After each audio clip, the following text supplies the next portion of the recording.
Today we're going to read Chapter 2 of Magic Treehouse Merlin Missions number 22, Hurry Up Houdini. This chapter is called My Treat. Jack heard people laughing and shouting. A brass band was playing a lively tune. He and Annie looked out the window. The treehouse had landed in a cluster of trees. High above the trees were towers, turrets, domes, and spires. Are those castles? Asked Annie. Did we land in the Middle Ages? Y'all know what a turret would be? It's like on those top of the castles, like where it's kind of like a cone, shape kind of like that. And a dome would be rounded off. Yeah. Definitely not, said Jack. Look at our clothes.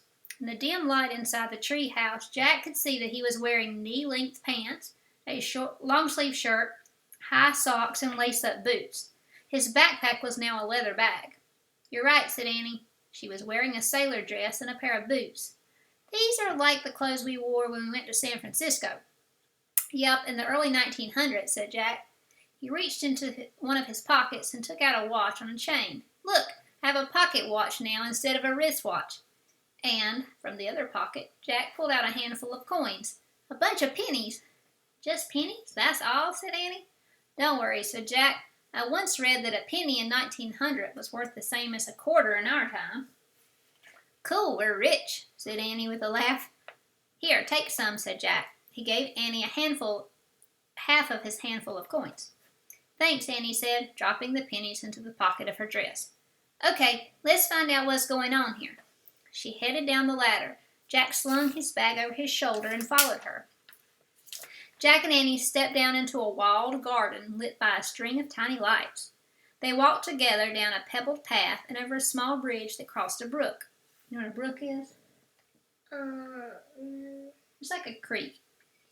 Then they came to a wooden gate with a sign that said, Thanks for visiting the Japanese tea garden. We landed in a Japanese tea garden? Said Jack. What's that about? Keep going, said Annie. She opened the gate, and they stepped from the shadowy garden into a bright open space. Wow, they said together. Beneath the turrets and towers, thousands of electric lights lit up the evening sky. A big band played on a raised platform near a lake. Men in white suits and women in long white dresses strolled down a broad avenue. Children dressed like Jack and Annie darted about, shouting and pointing at different attractions. A trip to the moon, mountain torrent, Kansas cyclone. Here's a picture of all the brightly lit buildings and things they saw. See? Looked kind of fun. The air smelled of salt water, roasting nuts, and popcorn. Vendors shouted, Step right up, world's greatest ice cream, strawberry, vanilla, world's greatest pink lemonade, world's greatest hot dogs. What is this place? Said Annie. Jack opened their booklet and read. Located in southern Brooklyn in New York City, Coney Island is actually a peninsula, a piece of land nearly surrounded by water. You know what a peninsula is? Land that's surrounded by water only on 3 sides. Yes, not all 4 sides. Yeah, not like an island. Like Florida's a peninsula, right? Yeah. Coney Island is world famous for its dazzling amusement parks. Of course, I understand, said Jack. We landed in an amusement park. I love it, said Annie. Let's get a hot dog. No, we'd better not, said Jack. We should first find Houdini. Let's see if the guidebook says anything about him. He opened their booklet and thumbed through the pages. Houdini, Houdini. He ran his finger down a page. Hey, here's an ad for his show. Jack read aloud. Don't miss the great Houdini, Henderson's Music Hall, Surf Avenue, June 22nd, 1908, 9 p.m. Oh, wow, said Annie. Our tourist booklet must be from 1908, and I bet Merlin wants us to see Houdini at Henderson's Music Hall. Excuse me, she called to a couple strolling by. Is today by any chance June 22nd, 1908? Here's a picture of the sign. The woman laughed. It is indeed, she said. Thanks, said Annie. Jack pulled out his pocket watch. It's 6:40 right now, she said. Oh, we have tons of time, said Annie. Come on, let's get a hot dog. No, said Jack. I think we should get our tickets. We have over 2 hours, Annie interrupted. It doesn't take long to eat a hot dog. My treat.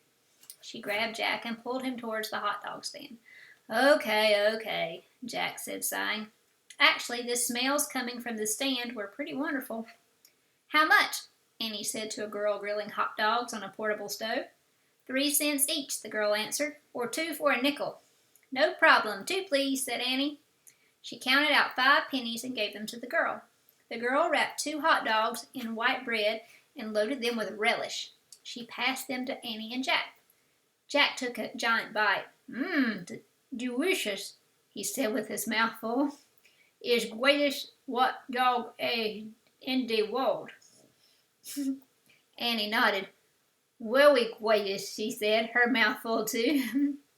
When they finished eating, they wiped their mouths with a handkerchief from Jack's pocket. Okay, let's get our Houdini tickets now, he said. Wait, we still have time for ice cream, said Annie. They have strawberry, your favorite. What's your favorite? Vanilla chocolate syrup and sprinkles. Mm-hmm. And sometimes a cherry. Sometimes. Ice cream, said Jack.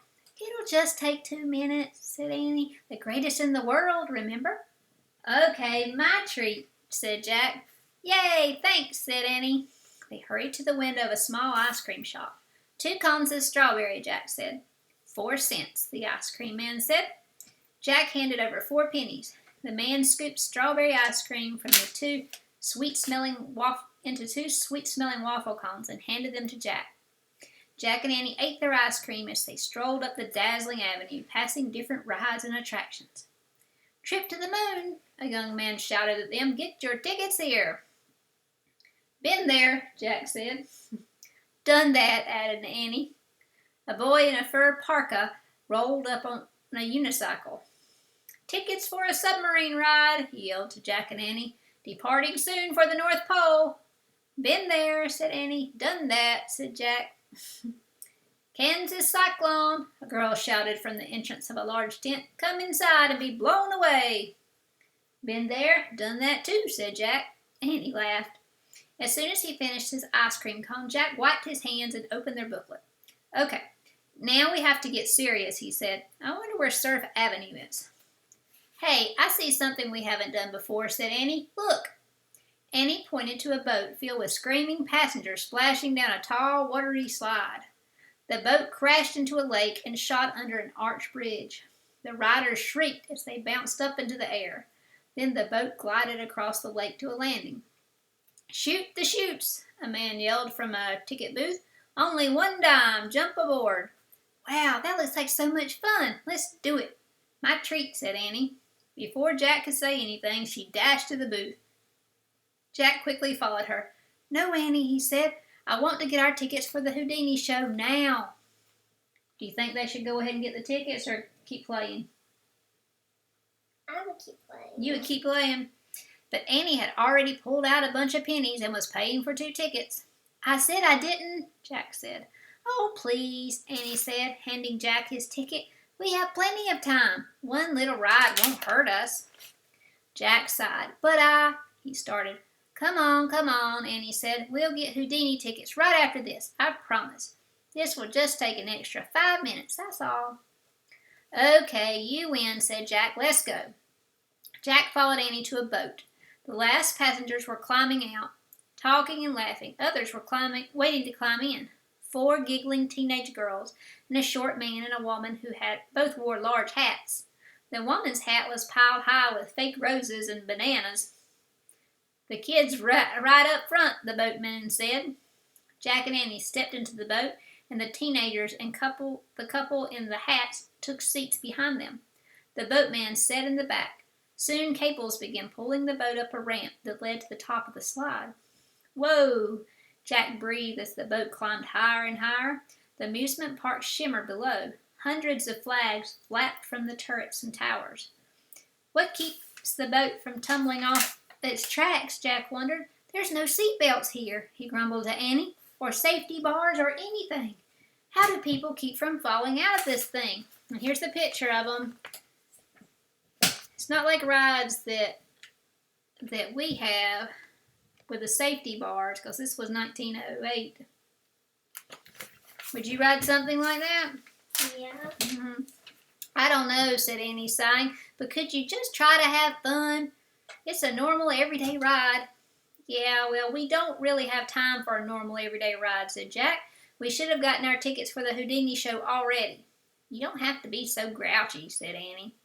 I'm not grouchy, Jack said grouchily. But why do we always do what you want to do? Before Annie could answer, the boat swiveled on a turnaround at the top of the ramp. Then it jerked forward and barreled down the slide towards the lake. Ah! Jack yelled.